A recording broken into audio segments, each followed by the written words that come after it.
En fait, l'idée de cet ouvrage est véritablement de faire partager la connaissance sur l'histoire de La Réunion. Lorsque j'étais enfant, j'ai été, comme beaucoup de personnes, bercé par des récits de voyage, des aventures lues dans différents ouvrages. Et lorsque j'ai fait mes études en métropole et que je suis arrivé à Sciences Po et qu'on m'a demandé de raconter l'histoire ou la géographie de La Réunion, j'ai été très embêté.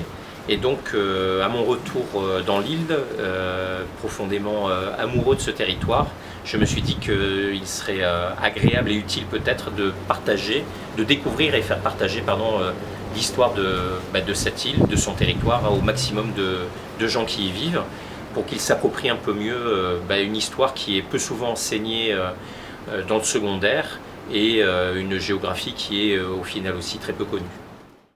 Lorsque j'ai commencé à rassembler un petit peu des cartes, rassembler ce qui était épars, des cartes étaient un peu dispersées aux quatre coins du monde. Il y avait des cartes qui se trouvaient aux États-Unis, en Australie, en Europe, mais aussi à La Réunion chez des particuliers. Et donc l'idée a été véritablement dans un premier temps de collecter la totalité des cartes. Je pensais qu'il y en avait une quarantaine au départ, et en fait j'en ai rassemblé plus de 200.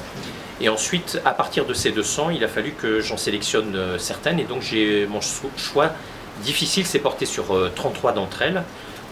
Et pour chacune de ces cartes, donc de la première du XIIe siècle à la plus récente de 2015, en fait, se trouve à l'intérieur de l'ouvrage la biographie du cartographe et puis deux colonnes de texte sur l'histoire de La Réunion. Les difficultés qui ont pu être rencontrées au cours de l'élaboration de cet ouvrage ne sont pas tellement dans la recherche des cartes, parce que ça c'est un vrai plaisir que d'aller chercher sur internet et puis d'aller dans les bibliothèques voir ce qui se trouve ou dans les services des archives. La difficulté principale a véritablement été d'écrire les biographies des cartographes. Certains sont très connus et donc il n'a pas été très difficile pour moi d'arriver à raconter cette histoire-là.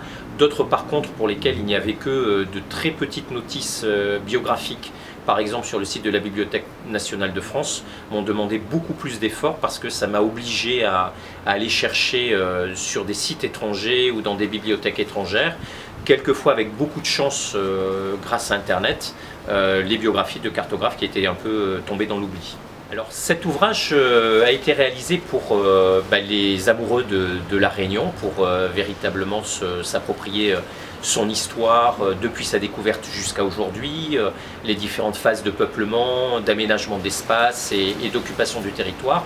Et je suis très heureux de savoir que à la fois François Hollande, Manuel Valls ou d'autres membres du gouvernement ont pu l'avoir entre leurs mains, que des politiques locaux, mais aussi des gens qui vivent à La Réunion depuis longtemps et qui découvrent des pans ignorés de l'histoire à travers cet ouvrage, et puis qui se retrouvent véritablement et qui retrouvent du sens aussi à l'histoire de La Réunion et qui comprennent un peu mieux ce qui se passait. L'ouvrage est sorti à la fin du mois de novembre 2015. Il a rencontré un très grand succès auprès du public réunionnais, puisque c'est l'ouvrage qui s'est le mieux vendu sur les 6 derniers mois dans les 2 ou 3 librairies où il est distribué à l'île de La Réunion. Le succès de cet ouvrage m'a valu d'être sélectionné au Salon du Livre de Paris, où j'ai pu le présenter.